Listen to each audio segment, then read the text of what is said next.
नमस्कार साथियों, हंस वाहिनी जीके क्लासेज में आप सभी लोगों का हार्दिक स्वागत है। साथियों, मैं रणवीर सिंह राठौड़ और आप लोगों के सामने उपस्थित हुआ हूं इतिहास की कक्षा को लेकर। साथियों, इतिहास के बारे में हम अध्ययन करेंगे, विस्तार से अध्ययन कर रहे हैं। और जैसा कि मैंने आप लोगों को बताया, हमारा दायरा क्या रहेगा, भारत का इतिहास हम पढ़ रहे हैं। और भारत के इतिहास में पढ़ते हैं तो सबसे पहले हमें एक बात पर ध्यान रखना होता है कि भारतीय इतिहास को 3 भागों में बांटा गया है। एक तो आपका प्राचीन काल का जो इतिहास है, एक मध्यकाल का और एक आधुनिक काल का। तो हम प्राचीन भारत का इतिहास पढ़ रहे हैं साथियों। प्राचीन भारत के इतिहास में हम जिस सभ्यता हम जिस बिंदु पर पहुंच रहे हैं वो हमारा जो बिंदु है साथियों, कौन सा? वैदिक सभ्यता। ठीक है, कौन सा है? वैदिक सभ्यता। ये वैदिक काल पढ़ रहे हैं हम लोग साथियों। और वैदिक काल में ही हम वैदिक काल के बारे में सामान्य जानकारी अर्जित कर चुके हैं। उसके बाद विस्तार से चर्चा भी वैदिक काल के पहले पार्ट की कर चुके हैं। वैदिक काल को 2 भागों में बांट दिया गया, ऋग वैदिक काल और उत्तर वैदिक काल ना। पूरा वैदिक काल का जो काल था साथियों, वो आप लोगों का था 1000 है ना, अपन बात करेंगे 1500 बीसी से लेकर के 600 बीसी तक था, यानी कि ईसा पूर्व तक था। उसके बाद साथियों हमें ये जानना हमने कि वैदिक काल को 2 भागों में बांट दिया। 1000 से लेकर के 1500 लेकर के 1000 तक तो आपका कौन सा हो गया? ऋग वैदिक काल हो गया। और उसके बाद आप जिस काल की बात करोगे साथियों, वो आपका उत्तर वैदिक काल हो जाएगा। वो 1000 से लेकर 600 तक। आज उसी की भी बारी आ जाएगी। तो सबसे पहले अब अपन लोग ऋग वैदिक काल के अंदर साथियों, यानी हमारा जो बिंदु चल रहा था बहुत ही महत्वपूर्ण था। बहुत ही संक्षेप में लोग पढ़ लेते हैं, इसके वजह से सारा सिस्टम गलत हो जाता है, अधूरी जानकारी हो जाती है। तो हम जो लोग पढ़ रहे हैं वो है ऋग वैदिक काल साथियों। कौन सा काल है? ऋग वैदिक काल। और मैंने आप लोगों को कल बताया कि ऋग वैदिक काल का जो समय है वो कब से लेकर कब तक है, वो आप सब लोगों को पता है। 1500 से लेकर के 1000, यानी आप लोग कह दोगे बीसी। ठीक है, यानी ईसा पूर्व कह सकते हो, कोई दिक्कत नहीं है। ठीक है, तो ये काल इसका था ऋग वैदिक काल का साथियों। ठीक है, और इसके तहत हमें सारी विशेषता हम पढ़ चुके थे और काफी विशेषता थी। हाँ, एक चीज मैं आप लोगों को बता देता हूँ। पिछले कक्षा के अंदर एक मिठाई की बात हुई थी। ठीक है, एक मिठाई की बात हुई थी और मैंने ये कहा था कि मैं भूल गया हूँ। तो उस मिठाई का नाम देखिए साथियों, हाँ, वो जो मिठाई बनी हुई किसकी थी, थोड़ा सा ध्यान रख लेना। जौ के सत्तू और दही को मिलाकर बनाई गई थी। उस मिठाई का नाम था करम। ठीक है, तो मैं वो उत्तर दे देता हूँ क्योंकि आप लोगों ने जो पूछा है, तारा जी ने जरूर पूछा था, वहां पर लिख रखा था। ठीक है, तो ये करम नामक मिठाई है वो, है ना। हाँ, उसमें दूध नहीं है साथियों। जौ के सत्तू प्लस दही को मिलाकर के करम बनता था। हालांकि यहाँ पर है ना और भी उल्लेख मिलता है, शहद का भी उल्लेख मिलता है ना। ऋग वैदिक काल की बात करें, शहद का उल्लेख, मालपुआ, है ना, मालपुआ का उल्लेख भी मिलता है और नमक का उल्लेख भी मिलता है। ठीक है, ये 2-3 बिंदु अगर आप लिखो तो लिख लेना, शहद, मालपुआ और नमक का उल्लेख। कर्म जो मिठाई है वो दही और जौ के सत्तू से मिलाकर के बनाई गई है। ओके, आपका कोई भी कमेंट हुआ? एक बाजीराव सिंघम कुछ कह रहे थे, पता नहीं वो कह रहे थे कुछ डेस लिख रहे थे। स्पष्ट लिख दो भैया, आप लोग जानकारी लेना चाहते हो, स्पष्ट लिख देना, क्या कहना चाहते हो वो स्पष्ट लिख देना। ठीक है, तो ऋग वैदिक काल की बात कर रहे हैं साथियों। ऋग वैदिक काल की अब एक विशेषता बची है, अंतिम विशेषता, बहुत ही महत्वपूर्ण है। इस विशेषता को हम क्या कह देंगे? आर्थिक व्यवस्था कह देंगे। ये लीजिए, आर्थिक व्यवस्था क्या थी? अगर अपन लोग बात करेंगे साथियों इनकी आर्थिक स्थिति या आर्थिक व्यवस्था की, तो हमें कोई दिक्कत नहीं आएगी यहाँ पर। व्यवस्था, ठीक है, आर्थिक व्यवस्था। तो देखिए साथियों, सबसे पहले हमें क्या देना है? मूल बात हमें यहाँ पर पढ़नी है आर्थिक व्यवस्था की। किसकी? आर्यों की, और वो भी किसमें? ऋग वैदिक काल में। ठीक है, तो सबसे पहले देखिए इनका व्यवसाय क्या था। आर्थिक व्यवस्था के अंदर तो व्यवसाय आएगा, क्रियाकलाप आएंगे, ऐसे क्रियाकलाप जिनसे हमें धन की प्राप्ति होती हो। ठीक है, वही इसमें आते हैं। तो सबसे पहले ध्यान रखना, मुख्य व्यवसाय। अब ये मुख्य कार्य इनका क्या था? मुख्य कार्य मैं इधर लिख देता हूं, ठीक रहेगा, आप लोगों के थोड़ा अच्छा तरीके से समझ में आ जाएगा। एक तो आपका हो जाएगा साथियों मुख्य कार्य। मुख्य कार्य एक है गौण कार्य। ठीक है, बहुत ही महत्वपूर्ण बात है ये, गौण कार्य। साथियों यहाँ पर जो मुख्य कार्य था आर्यों का, वो क्या था? पशुपालन था। बहुत ही महत्वपूर्ण है, मुख्य कार्य क्या था? पशुपालन था। ठीक है, ये एक अच्छा बिंदु है। गौण कार्य की बात करोगे साथियों, हालांकि कृषि बहुत कम करते थे जरूर, तो ये बात भी ध्यान रखना है। यानी कि इनका गौण कार्य था वो कौन सा था? कृषि था। कृषि इनका क्या था साथियों? गौण कार्य था। इस बात को आप लोग नहीं भूलना। ठीक है। कृषि इनका कौन सा कार्य था, गौण कर्म या गौण कार्य था। कहने का मतलब ये तो करते ही करते थे और फिर ये अपना जीवन यापन भी इसी से करते थे और गौण कार्य इनका कृषि था। अब मुख्य कार्य की बात हम पशुपालन कर रहे हैं तो यहाँ पर पशुओं का उल्लेख तो हमें पता होना चाहिए, ध्यान रखना इनका प्रिय पशु तो मैंने आप लोगों को पहले बता दिया है। प्रिय पशु इनका क्या था, घोड़ा, जो कि आप लोगों ने पहले उल्लेख कर दिया है, ठीक है। उसके बाद इनका जो पवित्र पशु था, जो इनकी अर्थव्यवस्था का आधार था, पवित्र पशु और इनकी अर्थव्यवस्था का कहते हैं कि आधार था, ठीक है, अर्थव्यवस्था का भी आधार था। और साथ साथ में ध्यान रखना, मैं बताता हूँ, पहले नाम लिख लेते हैं। प्रिय पशु, और प्रिय पशु का नाम साथियों क्या है, गाय है। मैंने आप लोगों को एक बात बताई थी, गाय को ये लोग क्या कहते थे, अघन्या कहते थे। क्या कारण था कि गाय वध करने योग्य नहीं थी, गाय का वध नहीं किया जाता था, ठीक है। अब देखिए यहाँ साथ साथ में एक मैं बात और बता दूंगा आपको कि ये जो आर्य थे ना साथियों, मांसाहारी भी थे और शाकाहारी भी थे। मांसाहारी, ये बात आप लोग लिख लेना, कहीं पर भी आप लोगों को मतलब जहां पर भी जगह मिले वहां पर भी इस चीज को आप लोग लिख लेना, मांसाहारी प्लस शाकाहारी, मतलब दोनों प्रकार के ये आहार कर लेते थे। लेकिन विशेषकर ध्यान रखना, अधिकतर एक जगह की जगह छोड़ करके अधिकतर ये बात उल्लेखित की गई है कि गाय को अग्न्या कहा जाता था, गाय को कभी भी नहीं मारा जाता था, तो गाय का मांस के तो सवाल ही पैदा नहीं होता। तो आधार इनका ये थी, कौन साथियों, गाय थी। और विशेषकर देखिए गाय के लिए ही क्या होते थे, युद्ध होते थे, युद्ध का आधार भी यही थी। गाय के लिए क्या होते थे साथियों, युद्ध होते थे, ये ध्यान रखना भैया, गाय के लिए क्या होते थे, युद्ध होते थे। और मैंने प्रिय पशु वाली बात तो घोड़ा बता दी, और पवित्र पशु गाय अग्न्या थी, और गाय इनकी अर्थव्यवस्था का भी आधार था, अर्थव्यवस्था का क्या था, आधार था। और यहाँ पर जितने भी लड़ाइयाँ और युद्ध होते थे अधिकतर किसके लिए होते थे, गायों के लिए युद्ध होते थे, ठीक है। गाय के लिए लोग लड़ते थे, आर्य नारी इत्यादि चीजें अपन बात करेंगे, ठीक है। हाँ, उस समय मैंने एक शब्द बताया था, दस्यु शब्द, है ना, एक शब्द मैंने और आपके सामने उल्लेख किया था, दस्यु, ठीक है। ये जो शब्द है ना साथियों, मैंने बताया था अनार्य लोग है ना, असभ्य लोग, ठीक है। ये असभ्य लोग कभी यज्ञ नहीं करते थे, ठीक है, इसलिए इन्हें कहा जाता दस्यु, यज्ञ नहीं करते थे, ये बात ध्यान रखना, यज्ञ नहीं करते थे, ठीक है। तो ये अपन आर्थिक व्यवस्था के तहत बात की है। अन्य पशु ले लीजिए आप लोग, अन्य पशु की बात आए तो बताने की आवश्यकता नहीं, रटने की आवश्यकता नहीं है। यहाँ पर हमारे जो पशु है वही यहाँ पर थे। तो अन्य पशु की जैसे बकरी है, भेड़ है, ठीक है, गधा है, ठीक है, बकरी, भेड़, गधा इत्यादि पशु यहाँ पर थे साथियों। एक चीज ध्यान रख लेना, यानी हाथी से ये कहते हैं कि अपरिचित थे, ये थोड़ी सी बात मिलती है, हाथी से अपरिचित, हाथी की इनको कहते हैं कि जानकारी नहीं थी, इस प्रकार का उल्लेख मिलता है, हाथी को इनकी जानकारी नहीं थी, हाथी की, ठीक है। तो ये वाली बात आप लोग ध्यान रख लेना। और अन्य पशु की बात बकरी, भेड़, गधा, और मैंने आपको बताया मुख्य आधार इनका क्या था, पशुपालन था साथियों, और सारी बात बता दी। अब आ जाते हैं इधर गौण कार्य कृषि के रूप में साथियों। ऋग्वेद की बात करोगे तो आप लोगों को पता है ये वैदिक काल चल रहा है, तो यहाँ पर ऋग्वेद प्रमुख आधार है। ऋग्वेद के अंदर अगर अपन लोग बात करें ना साथियों, किसकी बात कर रहे हैं, ऋग्वेद की, तो हमें पता है यहाँ पर कितने मंडल है, 10 मंडल है। कितने मंडल है, 10 मंडल है ना। 1028 सूक्त की भी अपन बात करते हैं, श्लोकों की बात करते हैं 10,558। तो कहने का मतलब हम ये बात तो करते हैं, लेकिन मूल बात ध्यान रखना, 10 मंडल के अंदर सारी चीजें हैं ऋग्वेद के अंदर।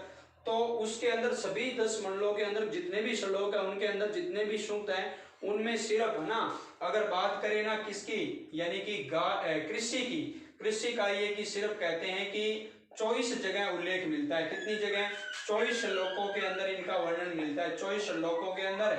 और बात ये अभी यहाँ तक रुकी नहीं है। अगर आपसे कोई ये पूछ ले कि ऋग्वेद के अंदर साथियों, बहुत ही महत्वपूर्ण बात बता रहा हूँ, आपसे ये पूछ ले कि ऋग्वेद के अंदर यानी कृषि शब्द का कितनी बार उल्लेख किया गया है, ऋग्वेद के अंदर कृषि शब्द का कितनी बार उल्लेख किया गया है, तो ये बात ध्यान रखना साथियों, 33 बार इसका उल्लेख मिलता है। अपन बात करेंगे किसकी, कृषि की साथियों, किसकी बात करेंगे, कृषि की बात करेंगे। कितनी बार उल्लेख मिलता है, 33 बार उल्लेख मिलता है। और ये तो श्लोकों की बात है, कुल उल्लेख कितनी बार मिलता है कृषि का, 33 बार उल्लेख मिलता है, ठीक है, ये बात ध्यान रखना। मतलब कृषि थी यहाँ पर, ऐसी बात नहीं थी, गौण कार्य जरूर था लेकिन कृषि यहाँ पर होती थी। 33 बार यहाँ इसका क्या है नाम आया है, किसके अंदर, ऋग्वेद के अंदर। ठीक है, ऋग्वेद के अंदर कृषि का 33 बार नाम लिखा हुआ मिलता है, ये बात ध्यान रखना भैया। कितनी बार, 33 बार। ठीक है, तो ये आप लोगों का एक और महत्वपूर्ण बिंदु है जो मैंने यहाँ पर आप लोगों को बता दिया है। ठीक है, हाँ अब हम आगे बढ़ते हैं साथियों। दो गौण कर्म की बात कर दी, आर्थिक व्यवसाय के रूप में मुख्य कार्य पशुपालन इत्यादि, तो आप लोगों को अब याद हो गया।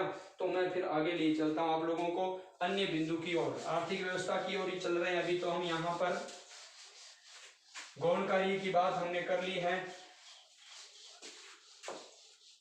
देखिए अब एक और महत्वपूर्ण बात याद कर लेना, व्यापार की। व्यापार भी यहाँ पर होता था। ठीक है, और व्यापार है ना, जो व्यापारी था, व्यापारी, उन्हें क्या कहा जाता था, पणी कहा जाता था। क्या कहा जाता था, पणी। अब एक चीज ध्यान रखना, ये पणी एक तो व्यापारी हुआ करते थे, दूसरा पणी क्या और क्या काम करता था आपको पता है क्या, ये गायों को चुराने का भी काम करता था, गोहरण का भी काम करता था। गायों को चुराने का, हरण कर लेता था गायों का, जिसको भी क्या कहा गया, पणी शब्द का उल्लेख मिलता है भैया। ये बात ध्यान रख लेना, बहुत ही महत्वपूर्ण है। मैं आप लोगों को क्या बता रहा हूँ, व्यापार की बात बता रहा हूँ। व्यापारी का नाम क्या था, पणी, और पणी का मतलब यानी गोहरण भी कर लेता था। ठीक है, और व्यापार का जो आधार था साथियों वो क्या था, आधार मतलब व्यापार होता किससे था, तो वो वस्तु विनिमय की बात चलती थी। वस्तु विनिमय इनका आधार था, वस्तु विनिमय। और वस्तु विनिमय का मतलब वस्तु के बदले वस्तु, वस्तु के बदले वस्तु। मुद्रा बिल्कुल कम थी, है ना, कई जगह थोड़ा बहुत उल्लेख मिलता है, लेकिन ध्यान रखना व्यापार का जो आधार था वो वस्तु विनिमय ही था, है ना। एक गाय दे दो, दो बकरियां ले लो। ठीक है, इस प्रकार की बातें यहाँ पर मिलती थी। ये अपन आर्यों की बात कर रहे हैं, वैदिक काल की, ऋग्वैदिक काल की, सॉरी किस काल की बात कर रहे हैं, ऋग्वैदिक काल की। ठीक है, अब देखिए एक और महत्वपूर्ण फैक्ट है मेरे पास, वो भी मैं आप लोगों को बता देता हूं। इसमें तो कोई आप लोगों को दिक्कत यहां पर है नहीं। एक बिंदु और याद कर लेना, वेकनाट नामक एक उल्लेख और मिलता है। वेकनाट, वेकनाट एक नाम मिलता है, इसका मतलब होता है अधिक ब्याज लेने वाला, अधिक ब्याज लेने वाला। ठीक है, ये बहुत ही महत्वपूर्ण है। यानी ये लोग क्या करते थे, ब्याज बहुत ज्यादा लेते थे, उस व्यक्ति को क्या कहा गया था, वेकनाट कहा गया था। और कहते हैं कि ये व्यापार है ना समुद्री मार्गों से और करते थे ये लोग। देखिए समुद्री मार्ग से भी कहते थे व्यापार करते थे, और इनकी जो रक्षा है ना वहां कौन करता था, मैंने आपको कल ही बताया था, अश्विनी कुमार, है ना, अश्विनी कुमार इनकी क्या करते थे, रक्षा करते थे। ठीक है, अश्विनी जो इनके देवता थे ना, अश्विनी देवता, लीजिए ये इनकी क्या करते थे, मार्गों में रक्षा करते थे। तो ये बहुत ही महत्वपूर्ण बात थी। मैं एक बार रिवाइज कर दूंगा एक सेकंड में। आर्थिक व्यवस्था, व्यापार, व्यापारी, पणी कहा जाता था। ये गोहरण भी करते थे, क्या करते थे, गोहरण, गायों का हरण भी कर लेते थे। अब कई जगह ये नाम गोचारण लिखा मिल रहा है, कई जगह गोचारण भी लिखता मतलब लिखा हुआ पाया गया है, लेकिन ये गोहरण है, गायों को चोरते चुराते थे, लूटते थे। ठीक है, पणी, व्यापार भी करते थे, ये आधार पर वस्तु विनिमय का था। वेकनाट नामक एक अधिक मतलब ब्याज वसूलने वाला व्यक्ति था, समुद्री मार्ग पर रक्षा। ठीक है, कुछ व्यक्ति और भी है यहाँ पर कार्य करने वाले, जैसे कुंभकार है, कुंभकार, चरमकार, सौरणकार। ठीक है, ये व्यक्ति भी यहाँ पर थे। और एक जैसे अपन लोग बात कर देंगे बढ़ई, बढ़ई यानी कि लकड़ी का कार्य करने वाला साथियों, ये बढ़ई। और बढ़ई को कहा जाता था शिल्पियों का प्रमुख। ठीक है, यह शब्द मिलता है इसके लिए, शिल्पियों का प्रमुख, शिल्पियों का प्रमुख कहा जाता था। ठीक है, शिल्पियों का प्रमुख है। और खुद बढ़ई के लिए एक शब्द काम आता था भैया, इसके लिए एक शब्द काम आता, खाती की बात करें ना अपन लोग, इसके लिए एक शब्द काम आता था। ये देखो शिल्पियों का मैंने आप लोगों को बता दिया, शिल्पियों का। अच्छा थोड़ा सा सही कर लो इसको, शिल्पियों का प्रमुख, ये लीजिए शिल्पियों का प्रमुख है। और एक बात जो मूल बात है उस पर ध्यान रखना भी, बढ़ई के लिए एक शब्द प्रयोग किया जाता, तक्षा। क्या प्रयोग किया जाता था, तक्षा शब्द का प्रयोग किया जाता था। क्या, तक्षा शब्द का प्रयोग किया जाता था। ठीक है, तो ये लोग भी यहाँ पर व्यवसाय अपने अपने हिसाब से किया करते थे। ठीक है, कुम्भकार, चर्मकार, कुम्भकार कुम्हार हो गया, चर्मकार चमड़ी का काम, श्रवणकार और बढ़ई इत्यादि लोग भी यहाँ पर थे। ठीक है, तो ये इनका व्यवसाय का प्रमुख आधार था। एक मैं बात अंतिम रूप से आप लोगों को बता देता हूँ, यहाँ कर जैसी बात आई है तो यहाँ पर एक कर था जिसका नाम था बलिकर। क्या नाम था? बलिकर। ये साथियों यहाँ पर क्या था? स्वैच्छिक था। ये बात ध्यान रख लेना, यहाँ पर ये स्वैच्छिक था और स्वैच्छिक रूप से ये लोग क्या, जनता क्या करती थी, राजा को बलि कर देती थी और राजा को क्या कुछ भेंट है ना, कुछ उपहार इत्यादि दे दिया करती थी। इसे बलि कर के रूप में जाना जाता था। और ये ऋग वैदिक काल में तो क्या था साथियों, स्वैच्छिक था, लेकिन उत्तर वैदिक काल में क्या हो जाएगा, अनिवार्य हो जाएगा बलि कर। ध्यान रखना, बलि कर आरंभिक रूप में राजा को भेंट या उपहार दिया जाता था। ये स्वैच्छिक था, अपने आप दिया था, बाद में ये अनिवार्य कर दिया गया। कब? जब ये बात ऋग वैदिक काल की चलेगी। ऋग वैदिक काल तो हम पढ़ रहे हैं, उत्तर वैदिक में अनिवार्य हो गया था बलि कर। तो ये था साथियों आपकी आर्थिक व्यवस्था का व्यवधान जो मैंने आप लोगों को बताया। ये ऊपर वाली बात आप लोग समझ चुके होंगे। ये थी हमारी साथियों ऋग्वेदिक। समय जरूर लगेगा, मैं आप लोगों को बता रहा हूँ, लेकिन चीजें प्रामाणिक है। किसी प्रकार का कोई डाउट होता है तो आप लोग कमेंट बॉक्स किस लिए है, सारे लोग लिखोगे और बिना कमेंट बॉक्स से तो कोई गुजरना ही नहीं भैया। आप कम से कम यहाँ आते हो और कुछ अध्ययन करते हो तो कमेंट करने से आपका क्या जाता है, कमेंट तो कर दिया करो, कैसा भी हो। किसी प्रकार का सुधारात्मक कमेंट कर सकते हो आप लोग, सकारात्मक, जो भी है आपके दिमाग में जैसा भी आए। वैदिक सभ्यता का एक और काल लेते हैं साथियों, है ना। उस काल से पहले मैं कुछ महत्वपूर्ण जानकारियां लेने आप लोगों को बताने वाला हूं जो बहुत ही इंपॉर्टेंट है। वैदिक काल की देखिए बहुत अच्छी अच्छी बातें हैं, जो भी अभी हमारे पास और बची हुई है वो भी मुझे लेना है। एक यहाँ पर क्या साथियों, चारागाह भूमि है ना, चारागाह। देखो वैदिक काल भी की बात कर रहा हूँ, चारागाह भूमि अपन कह सकते हैं, चारागाह। उसके लिए गव्येति शब्द का उल्लेख मिलता है। गव्येति, गव्य या गव्येति शब्द का उल्लेख मिलता है किसके लिए? चारागाह के लिए। ठीक है, एक बिंदु तो ये इंपॉर्टेंट है। अब सबसे इंपॉर्टेंट है कि इस काल की नदियां कौन सी और उनके वैदिक नाम क्या थे और अब वर्तमान में नाम क्या है, ये बहुत ही इंपॉर्टेंट बात है साथियों। ठीक है, इसलिए मैं इस चीज को आप लोगों के सामने पेश कर रहा हूँ। बहुत ही महत्वपूर्ण बिंदु है, भी बहुत ही महत्वपूर्ण बिंदु है। ठीक है, तो मैं इस बिंदु को तो काट दूंगा, आपने लिख लिया है। अभी ऋग्वेदिक काल ही की बात कर रहे हैं, तो ऋग्वैदिक कालीन नदियां। ठीक है, बिंदु ये है, ध्यान रखना साथियों। यहां पर कुल नदियों की संख्या का उल्लेख मिलता है 25। कितनी नदियों का उल्लेख मिलता है? 25 नदियों की संख्या मिलती है। दूसरा प्रश्न यह आएगा, सबसे प्रमुख नदी कौन सी है? बताने की आवश्यकता नहीं है। सबसे प्रमुख नदी आप सब लोग जानते होंगे। सबसे प्रमुख कौन सी है? सिंधु नदी। कौन सी नदी है साथियों? सिंधु। और उसके बाद अगर आप बात करोगे, सिंधु की बात करोगे, है ना, सिंधु की, तो इसके बाद एक नाम और लेना आप लोग, 2 नंबर, दूसरे नंबर पर कौन है? तो सबसे प्रमुख तो ये हो गई। और अगर आप लोग बात करोगे दूसरे नंबर पर, दूसरे स्थान पर, तो साथियों यहां पर आपकी एक नदी हो जाएगी जिसका नाम है सरस्वती। क्या नाम है? सरस्वती। ठीक है, सरस्वती नदी की बात अपन करेंगे। ठीक है, तो सरस्वती नदी को क्या कहा जाता था? नदी तमा। अभी बात कर लेंगे इसकी, नदी तमा। ठीक है, हाँ, ये लीजिए, ओके। दूसरे स्थान पर आपकी कौन थी? सरस्वती नदी थी। ये पवित्र नदियां थी। अब मैं एक एक नदी को ले रहा हूं साथियों, उनके नाम। सिंधु का नाम सिंधु ही था, कई जगह सिंधु मिलता है। ठीक है, तो पहले मैं नदियों का नाम लिख देता हूं, फिर इनका वैदिक नाम। आप भी साथ साथ में दिमाग में ट्राई करना कि साथ साथ में आपको भी इनके सारे सभी के नाम आ रहे हैं क्या, लगभग याद आ जाएंगे। तो देखिए, एक तरफ तो मैं ये लिख रहा हूं वर्तमान नाम, और एक मैं लिख रहा हूं साथियों प्राचीन नाम यानी वैदिक नाम, वैदिक नाम। ठीक है, ये हमारा बिंदु है। मुझे लगता है आप लोग इसको आराम से ले लोगे। तो सबसे पहले वर्तमान नाम लिखेंगे, उसके बाद वैदिक नाम लिखेंगे, एक एक करके। ठीक है, तो मैं सभी वर्तमान नाम लिख देता हूं साथियों। एक तो है ना, इधर तो हमारी वर्तमान नाम, वैदिक नाम। बात किसकी कर रहे हैं? नदियों की बात कर रहे हैं। ठीक है, यानी वैदिक कालीन जो नदियां हैं उन्हीं का हम लोग क्या कर रहे हैं साथियों? उल्लेख कर रहे हैं। ठीक है, तो जैसे मैंने एक लिख दिया सिंधु, सिंधु।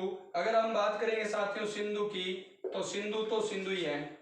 उसके बाद सतलज, सतलज ये लीजिए सतलज। उसके बाद मैं ले लेता हूं चेनाब, चेनाब, झेलम, रावी, है ना, सारी चीज जानते हो आप लोग, लेकिन फिर भी रिवाइज करवाना बहुत जरूरी है आप लोगों का। व्यास, ये लीजिए व्यास शब्द आता है। एक शब्द आता है रावी, शब्द क्या आता है, रावी, यानी कि एक नदी है रावी। बात करेंगे अपन लोग झेलम, सप्त सेंधव, पंजाब की बात करते हैं उधर सप्त सेंधव, झेलम, ठीक है। और उसमें एक नदी और आती है साथियों काबुल, काबुल। एक नदी हमारे और मिलती है, यानी कि एक नदी का नाम थोड़ा आगे लिख लेते हैं, बच्चे चीज उधर करेंगे। तो पहले सिंधु, सतलज, चेनाब, व्यास, रावी, झेलम और काबुल हमने लिख लिया, ठीक है। यहां पर और ले लेते हैं साथियों वर्तमान नाम, ठीक है। ये लीजिए आप लोगों का, यानी वर्तमान नाम, वर्तमान नाम, और ये वैदिक नाम हो गया, प्राचीन नाम कह सकते हो आप, वैदिक नाम, ठीक है। तो कुछ एक नाम जो हमारे पास और बचे उनको ले लेते हैं, जैसे काबुल आ गया। तो उसके बाद आप ले लो साथियों गोमल, गोमल, इनका नाम भी बताइए आप लोग।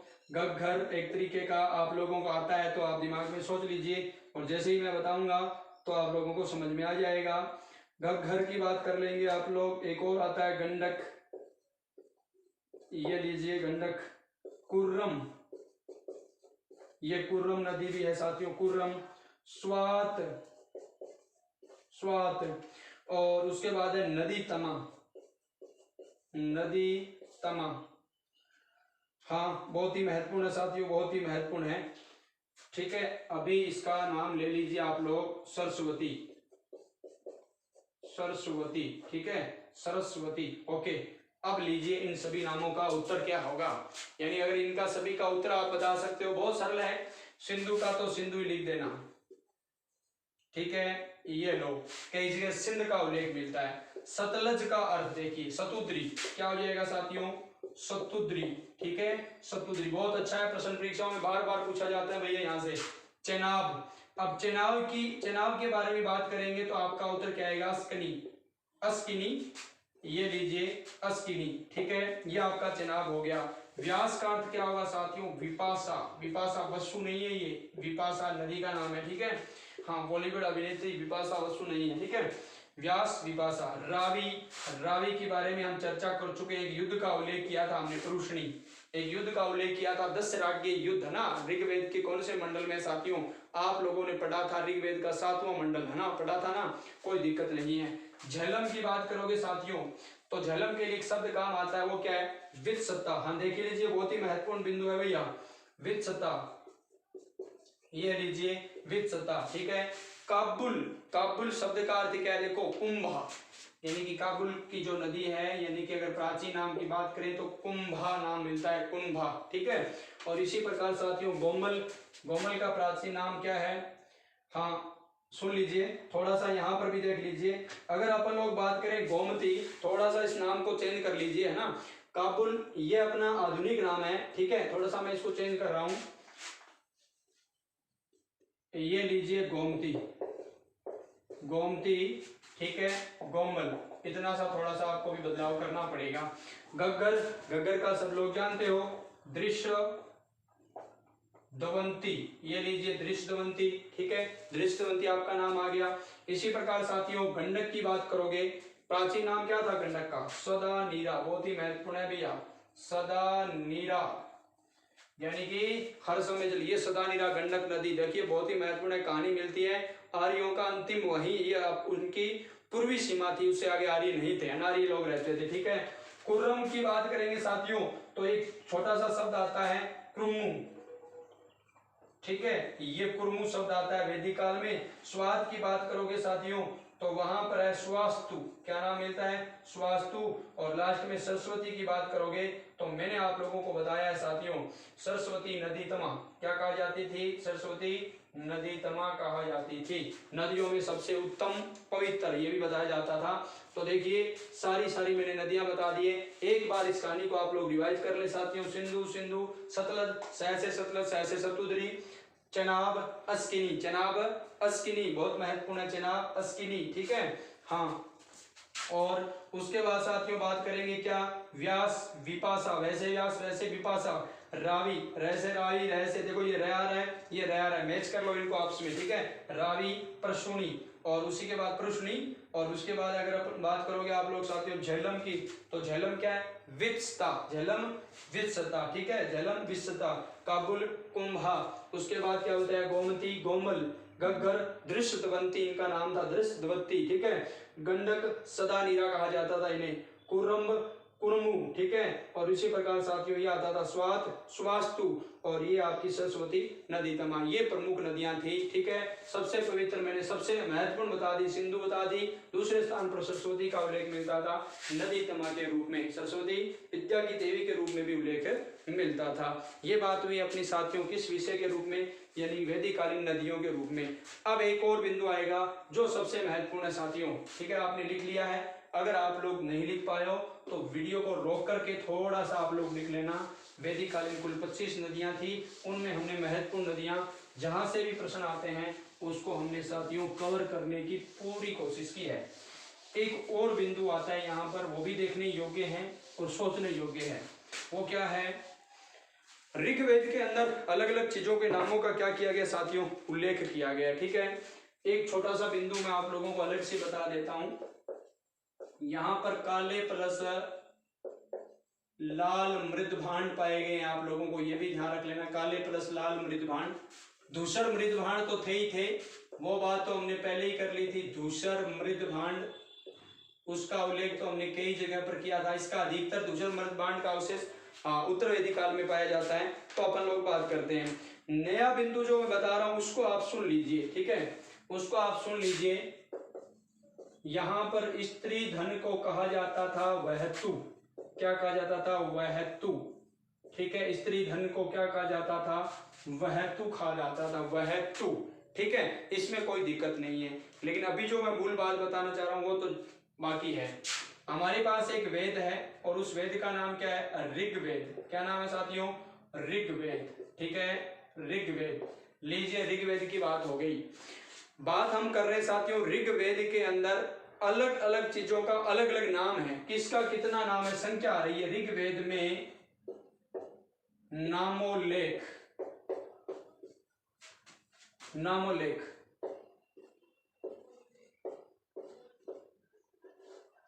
अब इस प्रकार का कोई बिंदु आ जाता है, मैं बना रहा हूं जानबूझकर इस बिंदु को क्योंकि ये बहुत ही महत्वपूर्ण साथियों। प्रश्न कई बार सीधा पूछा जाता है कि ऋग्वेद में किस किस का क्या कितनी कितनी संख्या लिखी गई है। तो देखिए बहुत ही महत्वपूर्ण है, मैं कुछ ना शब्द लिख रहा हूं। एक तो पिता शब्द है साथियों, क्या है, पिता ले लीजिए। उसके बाद अगर अपन लोग बात करें ना, हाँ मतलब इंद्र शब्द का प्रयोग आप कर सकते हो, ये लीजिए पिता ले लीजिए, इंद्र ले लीजिए, ठीक है।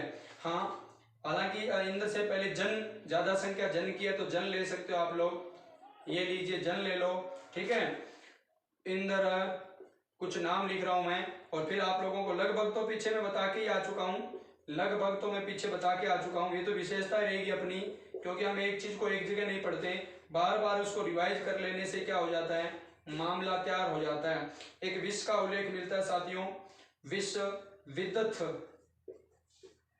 विदथ, ये लीजिए विदथ। और कृषि शब्द का उल्लेख, कृषि का अभी अभी शायद मैं बता के आ चुका हूं।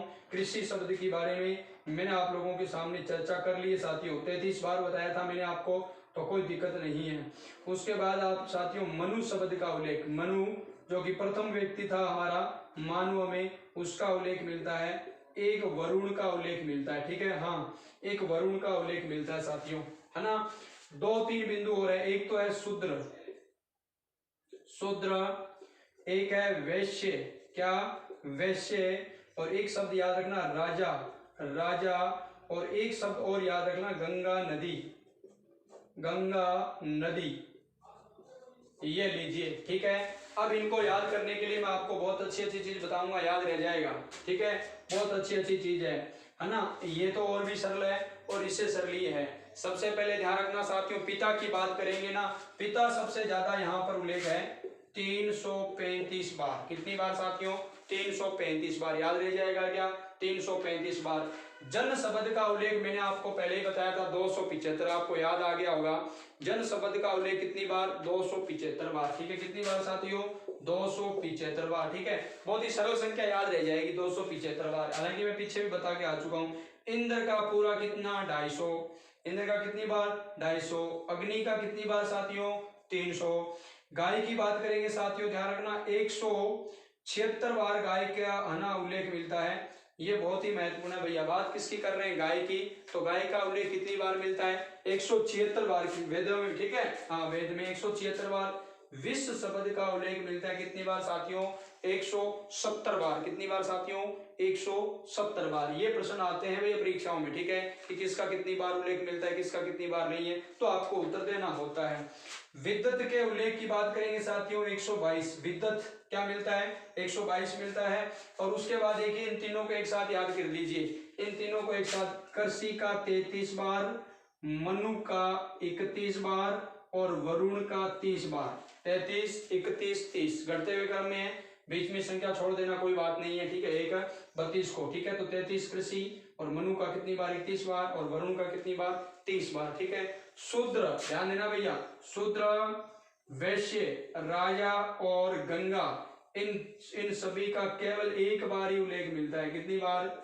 एक बार। ठीक है, शूद्र, वैश्य, राजा व गंगा नदी का वेद ऋग्वेद में एक ही बार क्या मिलता है? उल्लेख मिलता है। तो ये बहुत ही महत्वपूर्ण है। सारी चीज मुझे लगता है याद हो जाएगी। इतनी टफ चीज कभी याद नहीं होती, लेकिन इसको इतनी सरल बना दिया है, मुझे नहीं लगता कि तुम कभी इसे भूल जाओगे। ठीक है, मुझे नहीं लगता तुम कभी इसे भूल जाओगे। ठीक है, दोबारा बता देता हूं, सुन लीजिए।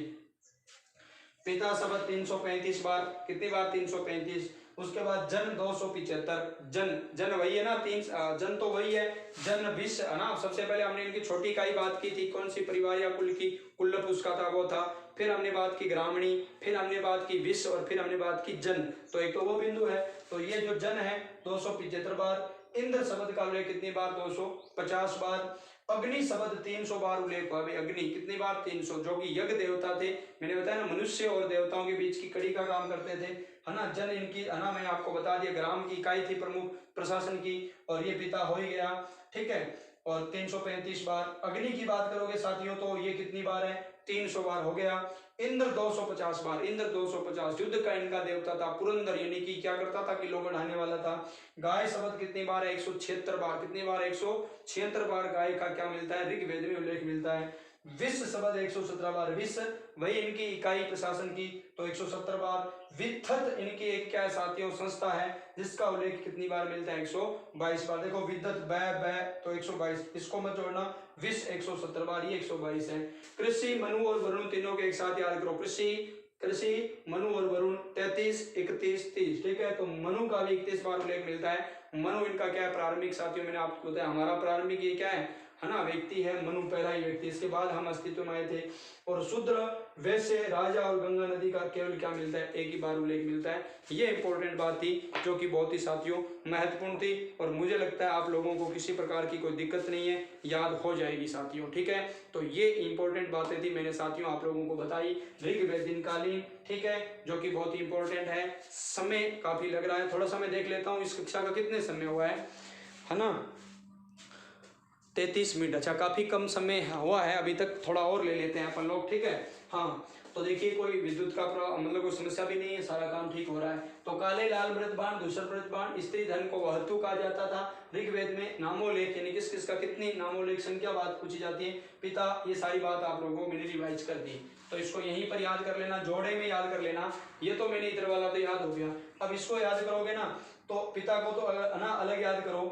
ठीक है, अरे सुनिए भैया, सुनिए, अभी तो यहाँ ठीक रहेगा, पता चल गया। अरे भैया 200 के बाद है ना, 300 कहाँ से आएगा? 250 के बाद 200 है। कितना है? 200। ये बात ध्यान रख लेना भैया, 250 के बाद कितना है? 200। घटते हुए क्रम में, शायद मैं बोल भी रहा था या हो सकता है, तो अब देखना ये सही हो गया आपका। ठीक है, 200 बार किसका उल्लेख है? अग्नि का उल्लेख है, अग्नि का, ठीक है, कितनी बार, 200 बार, ठीक है। तो इस 300 को ऊपर रखो, बाकी फिर इन तीनों को एक साथ याद करो, 275, 250, 200, है ना, तीनों को एक साथ, जन, इंद्र और अग्नि, जन, इंद्र और अग्नि, तीनों को 275, 250, 200, ठीक है। उसके बाद इन तीनों को एक साथ याद कर लो, इन तीनों को जोड़ा बना लो, 176, 170, 122, पहले ये संख्या लिख लो, फिर इनके आगे लिखो गाय, विष और विद्युत, ठीक है, याद हो जाएगा, कोई दिक्कत नहीं है। ओके, ये हुई बात, यानी अपने ऋग वैदिक काल की मैंने विस्तार से बताने की पूरी चेष्टा की है साथियों। किसी प्रकार की, है ना, कोई भी अगर चीज छूट जाती है तो मैं उनको आगे आगे जैसे ही दोहराता रहूंगा, कोई दिक्कत आएगी नहीं, आप लोगों के आने नहीं दूंगा। कमेंट बॉक्स में आप ये प्रकार की चीजें लिख सकते हो साथियों। अब अपना 2 नंबर बिंदु शुरू हो रहा है, उस बिंदु का नाम क्या है साथियों, उत्तर वैदिक। कहने को मैं इस चीज को केवल आधे घंटे में पूरा कर सकता था, लेकिन उससे कुछ नहीं होगा, नहीं तो आपको याद होगा, नहीं मेरा तो वैसे ही, है ना, कहने का मतलब, मेरा कहने का तात्पर्य ये है कि अगर मैं तेज तेज करवा देता तो मामला क्या हो जाता, ऊपर से चला जाता। बहुत सारे विद्यार्थी पहली बार भी देख रहे हैं, और ये चीजें तो बहुत सारे लोग पहली बार ही देख रहे हैं, कुछ चीजें जरूर मिल रही है। उत्तर वैदिक की बात कर रहे हैं साथियों, उत्तर वैदिक काल। उत्तर वैदिक काल जब हम पढ़ेंगे तो सबसे पहले तो हमें पता होना चाहिए इसका समय क्या है, काल यानी समय। तो इसका समय क्या साथियों, बात हमने कर ली है 1000 बीसी से 600 बीसी, ठीक है, ये लो 600 बीसी। सबसे पहले इस उत्तर वैदिक काल को समझना बहुत जरूरी है, ये क्या था, ध्यान रखना साथियों। भारतीय इतिहास में उस काल को उत्तर वैदिक कहा जाता है जिस काल के अंदर सामवेद, यजुर्वेद, अथर्ववेद की रचना हुई। सामवेद, अथर्ववेद, यजुर्वेद, ब्राह्मण ग्रंथ, उपनिषद और आरण्यकों की रचना होती है, उस काल को क्या कहते हैं साथियों, उत्तर वैदिक काल कहा जाता है। मुझे लगता है बात समझना, दोबारा सुनिए और मैं लिख भी देता हूं। उत्तर वैदिक काल किसको कहा जाता है भारतीय इतिहास के अंदर, इस बिंदु को उत्तर वैदिक काल कहा जाता है, जो कि बहुत ही महत्वपूर्ण है। एक तो हमारे पास यहाँ पर क्या हुआ साथियों, सामवेद लिखा गया, ठीक है, और ऋग्वेद में ऋग्वेद अकेला, बाकी तीनों वेद इसमें, सामवेद, और एक हमारा क्या यजुर्वेद, और एक हमारा क्या साथियों अथर्ववेद, ठीक है। अथर्ववेद की बात करने वाले हैं, महत्वपूर्ण इन वेदों की भी। हालांकि अथर्ववेद ऑफलाइन कक्षा में सारा कुछ बताया हुआ है, जब ऑफलाइन का अपनी हंसवाहिनी की क्लासें चलती थी लॉकडाउन से पहले, ठीक है, लॉकडाउन के बाद पुनः, लेकिन पहले चलती थी, तो उसमें करवाया हुआ है अथर्ववेद, ये लीजिए अथर्ववेद, ठीक है। अथर्ववेद की बात करेंगे साथियों, एक तो सामवेद, यजुर्वेद, अथर्ववेद, इन तीनों को, और साथ साथ में इनके साथ और कौन कौन सी चीजें होती है, ये आप लोगों को मैंने पहले भी बता दिया। उपनिषद, उपनिषदों, ठीक है, बहुवचन कर सकते हो आप लोग, आरण्यकों, आरण्यक, और एक आप एक चीज और ले सकते हो, वो यहाँ पर क्या साथियों, उपनिषद, आरण्यक और ब्राह्मण ग्रंथ, ब्राह्मण ग्रंथ, ठीक है, इनकी जहां पर रचना हुई है जिस समय में, उसी समय को कहा गया है साथियों, एक ही नाम दिया गया इस काल को, उत्तर वैदिक काल, ठीक है। तो ये बात आप लोगों की समझ में आ गई, रटना नहीं, एक तरीके से परिभाषा ले सकते हैं इसको, कई बार ऐसा काम लेते हैं, तो हमें तो समझना है सामवेद, यजुर्वेद, अथर्ववेद और उपनिषद और आरण्यक, आरण्यक और ब्राह्मण ग्रंथ ना। उपनिषद बात करेंगे अपन लोग, सारी बात करेंगे, कुछ भी नहीं छोड़ने, गुरुओं के पास रह करके पढ़ना, है ना, उसके साथ पास रह करके क्या कर लेना साथियों, यानी कि ग्रंथों को लिख देना। उपनिषद है, और ये है आरण्यक, यानी जंगल में रह करके बैठ करके बात करेंगे, ब्राह्मण ग्रंथ भी बात करेंगे, सभी एक एक ग्रंथों के बारे में चर्चा करेंगे, ठीक है। तो उत्तर वैदिक काल की बात हम कर रहे हैं 1000 बीसी से कब, 606। अब देखो इस उत्तर वैदिक काल की मुख्य मुख्य बातें क्या है, यानी मुख्य विशेषता, पहले सबसे पहले उत्तर वैदिक को समझना चाहिए। एक तो साथियों अगर बात करें, है ना, क्षेत्र चेंज हो गया। अब उत्तर वैदिक काल में जो आर्य है ना, वे कहाँ पर थे, इनका मुख्य क्षेत्र कौन सा था, प्रमुख क्षेत्र वो था साथियों, ध्यान रखना। अब इनका जो क्षेत्र था ना वो चेंज हो गया भैया, निवास स्थान कह सकते हैं आप लोग क्षेत्र, तो वो था गंगा यमुना दोआब क्षेत्र। गंगा, ये बात मैं पहले ही बता चुका हूं, गंगा यमुना दोआब, ये बात मैं पहले सामान्य परिचय में बता चुका था आप लोगों को, अगर आपने ध्यान दिया है तो। ये लीजिए गंगा यमुना दोआब क्षेत्र, गंगा यमुना दोआब इनका था। दूसरी बात, पहले ये अस्थायी थे, अब ये स्थायी निवास करने लगे भैया, स्थायी निवास, ठीक है। कुछ विशेषता जो इनकी आरंभिक होती है उनको देख लेना। पहले इनका प्रमुख कार्य क्या था साथियों, केवल और केवल पशुपालन था, लेकिन अब इनका मुख्य कार्य इनका क्या हो गया है, व्यवसाय इनका क्या हो गया है, कृषि कार्य हो गया है। एक चीज मैं और बता देता हूँ, पहले इनके पास लोहे की कहते जानकारी नहीं थी, उसके बाद इनके पास लोहे की जानकारी हो गई, इस वजह से कृषि कार्य में ज्यादा रुचि लेने लगे। ठीक है, ये बात ध्यान रखना साथियों, महत्वपूर्ण बिंदु है ये, मैंने वहां पर नहीं बताया, लोहे की जानकारी। ठीक है, इस काल में लोहे की जानकारी हुई, उसमें लोहे की जानकारी नहीं थी बिल्कुल भी। ठीक है, और आगे जैसे यहाँ पर भी कमी थी, आगे जैसे हम सूत्रकाल महाजनपद काल की बात करेंगे तो वहाँ बहुत ही लोहे की जानकारी होगी थी, इस वजह से अब वहाँ पर युद्ध वगैरह भी होने वाले हैं, शक्तिशाली चीजें भी वहाँ पर आ जाएगी महाजनपद काल में। तो देखिए, क्षेत्र गंगा यमुना दोआब, स्थायी निवास, कार्य कृषि और लोहे की यहाँ पर साथियों क्या है, इनको जानकारी हो गई थी। ये हम एक सामान्य बात पढ़ रहे हैं। एक बात और पढ़ लेना, बलि जो कर था, हालांकि मैं आगे बात करूंगा इस कर के बारे में, आपको बता भी चुका हूं, यहाँ पर ये क्या कर दिया गया था साथियों, अनिवार्य कर दिया गया था। क्या कर दिया गया था, अनिवार्य कर दिया गया था। तो ये इनकी सामान्य चीज मैंने आपको बता दी है, मैं इसको मिटा रहा हूँ, दोबारा सुन लीजिए। उत्तर वैदिक काल भारतीय इतिहास के उस काल को कहा जाता है कब, 1000 ईसा पूर्व से 600 ईसा पूर्व बीसी का मतलब वही है। और सामवेद, यजुर्वेद, अथर्ववेद, उपनिषद और आरण्यक और ब्राह्मण ग्रंथ जहाँ लिखे गए उसे क्या कहते हैं, उत्तर वैदिक काल कहते हैं। और इधर मैंने बताया क्षेत्र गंगा यमुना दोआब, स्थायी निवास, कार्य कृषि, लोहे की जानकारी, बलि कर यहाँ पर क्या कर दिया साथियों, अनिवार्य कर दिया।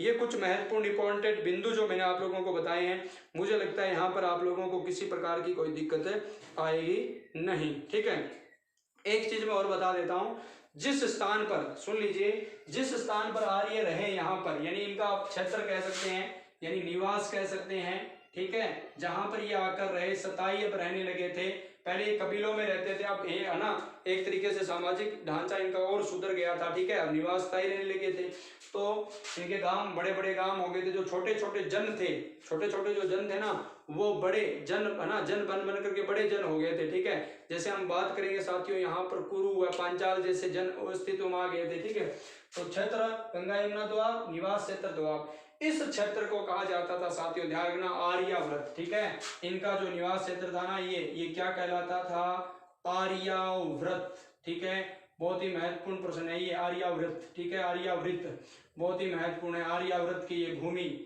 आप लोगों ने पढ़ा होगा, आर्याव्रत। ठीक है, महाभारत और रामायण में जिस शब्द का प्रयोग आप सुनते हो, आर्यों की भूमि, आर्याव्रत। ठीक है, बहुत ही महत्वपूर्ण है ये, बहुत ही महत्वपूर्ण बिंदु है। ओके, अब मैं आगे बढ़ जाता हूँ साथियों, इनकी एक नंबर विशेषता ले लेता हूँ। स्थायी निवास वाली बात आ गई। ठीक है, मुझे एक चीज तो पूरा विश्वास है, इन चीजों को आपको यानी रटना तो नहीं पड़ेगा भैया, रटने का तो छुटकारा आपको यहाँ मिल ही जाएगा।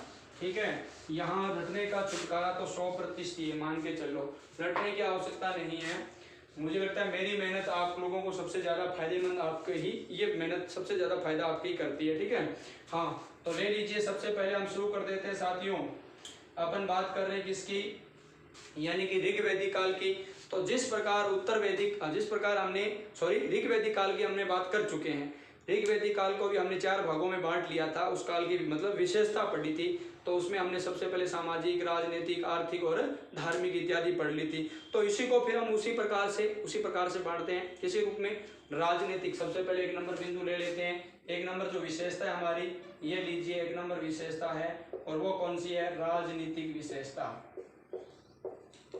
राजनीतिक व्यवस्था क्या थी यहाँ, ये लीजिए राजनीतिक व्यवस्था। जैसे ही राजनीतिक व्यवस्था का नाम आएगा तो राजा का नाम आएगा। ठीक है, तो एक चीज सबसे पहले ये बात सुन लीजिए, राजा।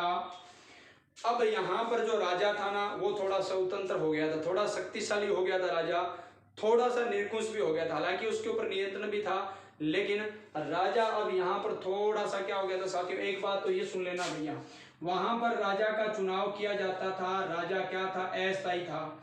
तो यहाँ पर राजा भी क्या हो गया साथियों, एक तरीके से स्थायी। आनुवांशिक शब्द का प्रयोग किया गया है वहां पर, आनुवांशिक, या एक नियम लागू लगा दिया कि नियम, वो क्या था, उत्तराधिकारी का नियम। ठीक है, कि राजा का पुत्र यानी कंवर ही बाद में राजा बनेगा। तो यह यहाँ पर आनुवांशिकता की स्थिति आ गई थी। दूसरी बात, राजा पर जो नियंत्रण था ना, राजा पर नियंत्रण कम हो गया था थोड़ा, नियंत्रण क्या हो गया था साथियों, कम हो गया था। राजा पर नियंत्रण क्या हो गया था, कम। दूसरी महत्वपूर्ण बात, जब नियंत्रण कम हुआ तो कहते हैं कि राजा जो कर लेते थे उस कर का नाम क्या था, बलि कर, और ये क्या कर दिया गया, अनिवार्य कर दिया गया। पहले तो राजा को गिफ्ट दिया जाता था और फिर राजा ने इसे क्या कर लिया साथियों, अनिवार्य कर लिया। बहुत इंपॉर्टेंट बातें चल रही है और अपन ऋग वैदिक जो काल को बहुत ही महत्वपूर्ण तरीके से पढ़ रहे हैं, एक एक बिंदु को इसको ले रहे हैं और किसी प्रकार की कोई दिक्कत आप लोगों को आएगी नहीं। अब साथियों अपन एक बात करें, एक इंपॉर्टेंट बात है जो मैं आप लोगों को बता देता हूं थोड़ा सा देख करके, और वो है ऐत्रेय ब्राह्मण की बात है साथियों। ऐत्रेय ब्राह्मण में राजा की उत्पत्ति का उल्लेख है, ठीक है। ये चीज मैं बता रहा हूं क्योंकि इंपॉर्टेंट बात है, कुछ चीजें इंपॉर्टेंट होती है लगातार वो प्रचलन में नहीं होती, इसलिए उसको याद करना जरूरी है, ठीक है। ऐत्रेय ब्राह्मण में राजा की उत्पत्ति का उल्लेख है। ऐत्रेय, आगे ब्राह्मण ग्रंथ आएंगे, बात करेंगे उसकी।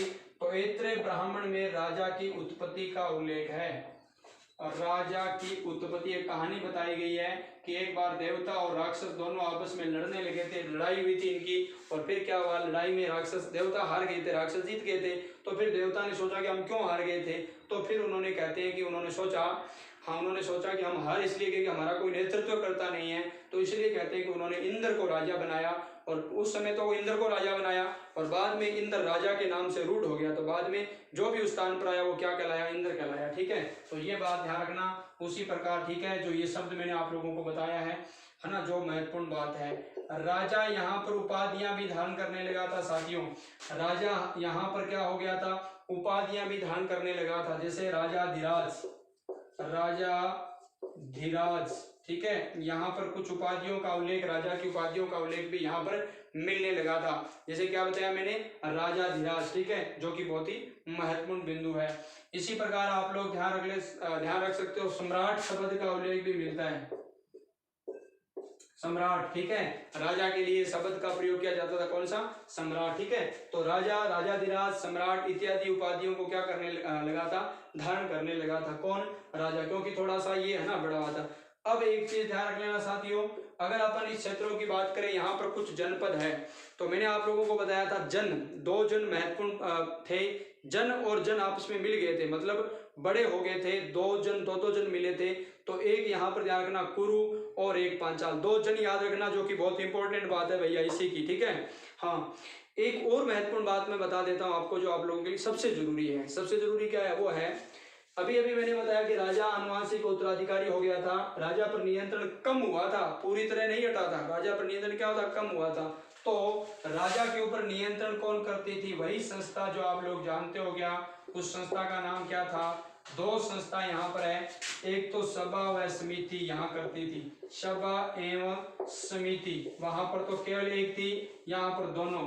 तो सभा व समिति क्या करती थी, एक तो चुनाव करती थी, वहां समिति तो सभा नियंत्रण रखती थी, सिद्धांत लोगों की समिति थी।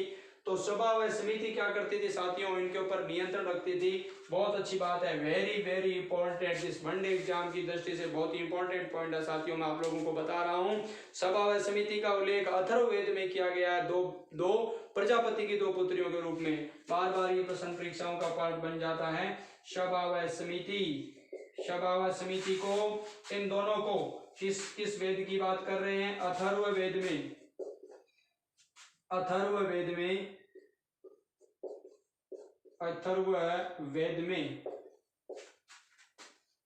प्रजापति की दो पुत्रियों बताया गया है भैया। प्रजापति यानी ब्रह्मा की, प्रजापति की दो पुत्रियां कहा गया है। पूछा जा सकता है, पूछा गया है, पूछा जाएगा, ठीक है।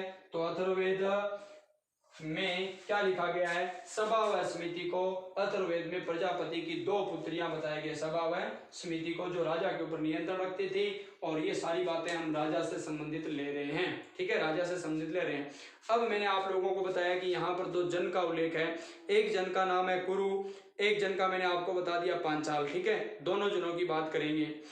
एक पुरु नामक जनपद था, एक भरतजन नामक जनपद था। देखिए मैं बता देता हूँ, थोड़ा सा आप लोगों के काम आएगा।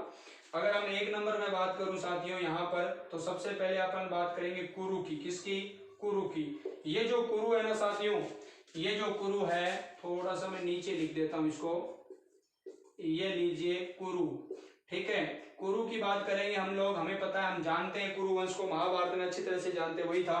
कुरु की बात करेंगे साथियों, इसके अंदर दो जन मिले हुए थे कुरु के अंदर, ठीक है, कौन कौन, एक तो इसमें भरत जन मिल गया, आपस में मिल गया था भरत जन और प्लस पुरु, पुरु जो हमने बात की थी एक जन की पुरु, ठीक है ना, पुरु हमने बात की थी, युद्ध करवाया था ना वो 10 राग के युद्ध, उसमें बात की थी, ठीक है। तो भरत जन का सुदास था, पुरु का पुरु, तो वो जो पुरु और भरजन दोनों आपस में क्या हो गए थे, मिल गए थे, मिलकर क्या बन गए, कुरु बन गए, क्या मिल गए, कुरु बन गए, ठीक है।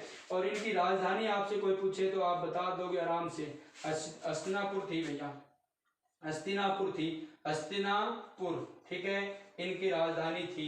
हालांकि बाद में एक यहाँ पर एक शासक होता है, वो यहाँ से राजधानी अंतिम रूप में कौशाम्बी ले जाता है, बाढ़ के कारण हस्तिनापुर क्या हो जाता है, नष्ट हो जाता है। बहुत बाद में जब हम परीक्षित, है ना, हाँ बहुत ही महत्वपूर्ण है, परीक्षित की बात करेंगे, है ना, जन्मेजय की बात करेंगे, उस समय जो ये जो हस्तिनापुर बहुत ज्यादा शक्तिशाली था, चरमोत्कर्ष था अपने, मतलब सबसे ज्यादा मतलब विकसित उसी समय था, ठीक है। तो कुरु, भरत व पुरु नामक दो जनपद यहाँ पर साथियों मिल गए थे, ठीक है। अब अपन बात करेंगे साथियों, है ना, किसकी, यानी कि एक और जनपद की, जिसका नाम है साथियों पांचाल। पांचाल के अंदर दो जनपद मिले हुए थे साथियों, एक तो कृवि का उल्लेख मिलता है, एक तुर्वस, दो जनपद हमने बात की थी, ठीक है।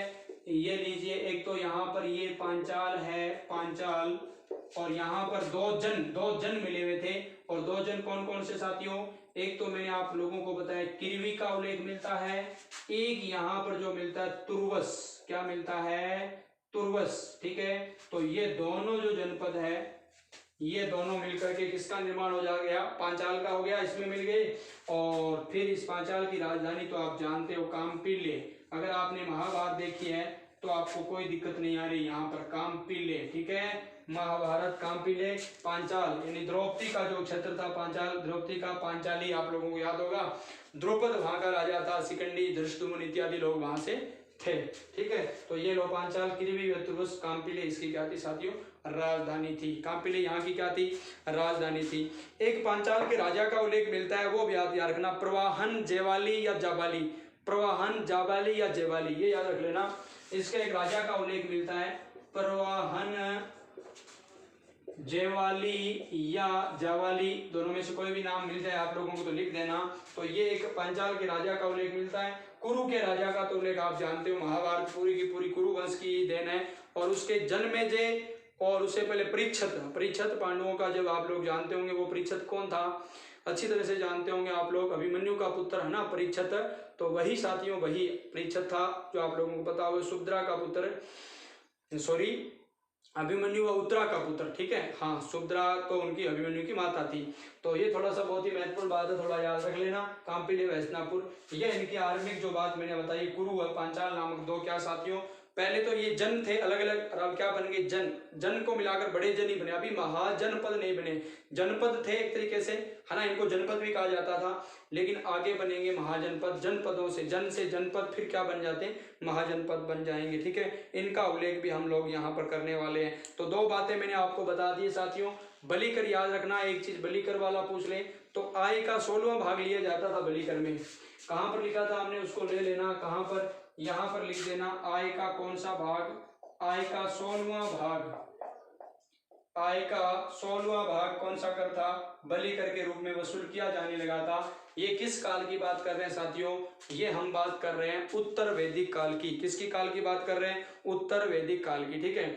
अब हमें एक और इम्पोर्टेंट बात है, वो हम नेक्स्ट दिन करने वाले हैं, और वो साथियों क्या है, वो ये है, उत्तर वैदिक काल के अंदर सामाजिक राजनीतिक स्थिति में केवल एक ही बात बची है, वो हम अगले दिन करेंगे। और अगले दिन क्या करने वाले, ये करने वाले हैं कि उत्तर वैदिक काल के अंदर राजा होता ना, उसको मतलब एक तरीके से सहयोग करने के लिए मंत्री परिषद हुआ करती थी, उस मंत्री परिषद का नाम था रत्नी, क्या नाम था, रत्नी।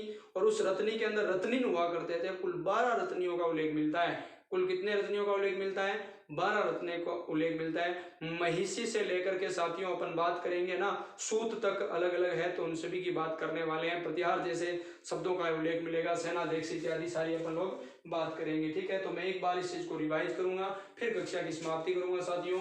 आप लोग देखिए, उत्तर वैदिक काल 1000 BC से 600 BC, राजनीतिक व्यवस्था है, राजा अनुवांशिक उत्तराधिकारी था, राजा पर नियंत्रण कम हो गया था, बलि कर अनिवार्य, राजा यहाँ पर निर्कुश बिल्कुल नहीं हो पाया था, याद रखना। बलि कर अनिवार्य, आय का 16वां भाग। ऐत्रेय ब्राह्मण में राजा की उत्पत्ति का उल्लेख, मैंने छोटी सी कहानी बताई आप लोगों को। राजा, राजाधिराज और सम्राट जैसी उपाधियों को क्या करने लगे, धारण कर लेंगे। देखो शब्द थोड़ा सा सही नहीं लग रहा ना, तो आप इसको ऐसे कर दो, राजा धीराज, ठीक है, धीराज। ओके, नियंत्रण सभा एवं समिति, ठीक है, नियंत्रण राजा पर रखता था सभा और समिति। अथर्ववेद में प्रजापति की 2 पुत्रियों का उल्लेख इसको कहा गया है। और कुरु भरतजन और पुरु दोनों मिलकर क्या बन गया, कुरु। राजधानी कौन सी है, हस्तिनापुर। राजा पूछ ले तो बता देना साथियों, परीक्षत और जनमेजय। जनमेजय ने आपको पता होगा, जनमेजय ने नाग यज्ञ किया था, जनमेजय ने नाग यज्ञ कर लिया था। कारण क्या था, इस परीक्षित को नाग ने, तक्षक नाग ने डस लिया था ना, कलयुग आया था आपको पता है। और ये जो जनमेजय फिर ना इसको गुस्सा आ गया तो इसने क्या किया, भयंकर नाग यज्ञ किया। ऐसा ही एक नाग यज्ञ का उल्लेख मिलता है साथियों राजस्थान की कला संस्कृति में। लोक देवता गोगा जी के द्वारा अपनी पत्नी को सर्प डसने के बाद केलम देखो तो उन्होंने एक यज्ञ किया था, नाग यज्ञ, ठीक है। चीजों को जोड़ के देख लो, याद हो जाएगी, कोई दिक्कत नहीं। यहाँ पर ज्यादा कुछ भी नहीं है, बहुत ही इंपॉर्टेंट चीजें होती हैं। थोड़ा सा दिमाग को इस तरह रखो, अपने इष्ट देवता को भी साथ में साथियों हृदय में रखो और अपने नेक इरादे से कार्य करो, चीजें अपने आप फटाफट याद आती रहेगी और आप करते रहोगे, आगे बढ़ते रहोगे, ठीक है। कुरु और पांचाल दोनों की बातें मैंने अलग अलग बता दी है। पांचाल की राजधानी कांपिल्य थी और कुरु का यहाँ मैंने आपको बताया हस्तिनापुर, और सारी बात हम जानते हैं साथियों, ठीक है। ये थी आज की कक्षा साथियों, आपको कैसी लगी विशेषकर मैं आप लोगों को ये बता देता हूं। अगर आपको कक्षा अच्छी लगती है तो कमेंट बॉक्स में जरूर इसके प्रति अपनी राय दे सकते हो। कुछ नई चीजें आप जानना चाहते हो वो जान सकते हो। हाँ, मैं आप लोगों की कमेंट जरूर देखता हूँ, फिर कक्षा लेता हूँ। तो आप लोग मुझे जिस प्रकार की भी किसी प्रकार की कोई बात है या डाउट वगैरह होता है तो आप मुझे जरूर बताइए। साथियों, संसाधनों का अभाव भी है और कुछ चीजें भी है, तकनीकी समस्याएं बीच में आती रहती है, जैसे विद्युत वगैरह इत्यादि और भी कई चीजें हैं।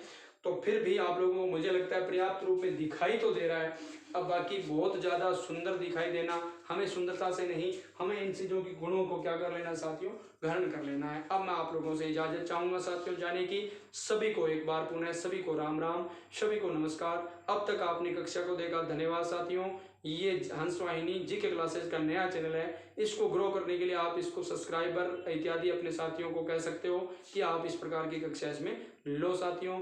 और बात तो आप सब लोग जानते हो साथियों, मैं आपसे कहूंगा जय हिंद, जय भारत, जय हिंद की सेना, जय श्री राम, जय हिंद की सेना साथियों।